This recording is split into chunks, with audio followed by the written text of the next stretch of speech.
ఒక సుప్రీంకోర్టు న్యాయమూర్తి చేసిన వ్యాఖ్య దేశవ్యాప్తంగా లక్షలాది మంది విద్యార్థుల ఆగ్రహానికి నిప్పంటించింది.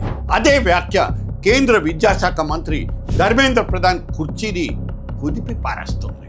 ఇవాళ ఆయన రాజీనామా చేయకపోవచ్చు, ప్రభుత్వాన్ని కాపాడుకోవచ్చు, కానీ ప్రజాస్వామ్యంలో తుది తీర్పు కోర్టులు కాదిచ్చేది, ప్రజలే ఇస్తారు. మరి ఎవరి ధర్మేంద్ర ప్రధాన్? మోదీ ప్రభుత్వంలో అత్యంత ప్రభావశీల మంత్రుల్లో ఒకడు. పెట్రోలియం, స్కిల్ డెవలప్మెంట్, ఇప్పుడు విద్యాశాఖ, జాతీయ విద్యా విధానం, స్కిల్ ఇండియా, CUET ఇవన్నీ ఆయన హయాంలో జరిగిన కీలకమైన నిర్ణయాలు. కానీ ఇప్పుడు ఆయన పేరును వెంటాడుతున్న ఒకే ఒక్క పదం leak. NEET, UGC NET, CSIR NET వరుస పరీక్షలు వివాదాల్లో చిక్కుకున్నాయి. ప్రశ్న పత్రాల లీక్ ఆరోపణలు, పరీక్షల రద్దు, వాయిదాలు, నేషనల్ టెస్టింగ్ ఏజెన్సీ విశ్వసనీయతే ప్రశ్నార్థకమైంది. కోట్లాది మంది విద్యార్థులు తమ శ్రమకి ఏమన్నా విలువద్దా లేదా అంటూ ప్రశ్నించడం మొదలుపెట్టారు. ఈ ఆగ్రహాన్ని మరింత పెంచింది సుప్రీంకోర్టు చేసిన వ్యాఖ్య.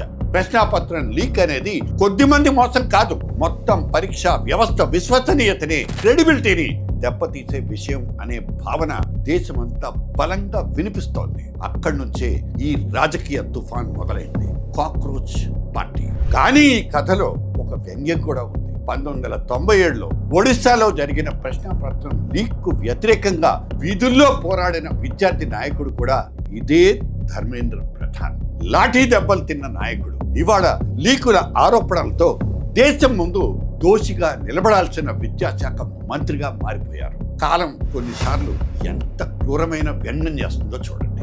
ప్రతిపక్షాలు ఇప్పుడు ఆయన్ని లీకు వీరుడు అంటున్నాయి, ఆయన రాజీనామా చేయాలంటూ డిమాండ్ చేస్తున్నాయి. ప్రభుత్వం మాత్రం ఆయన వెంటే నిలబడుతోంది. కానీ రాజకీయాల్లో పదవులు ఎప్పుడు రాజీనామాలతో పోవు.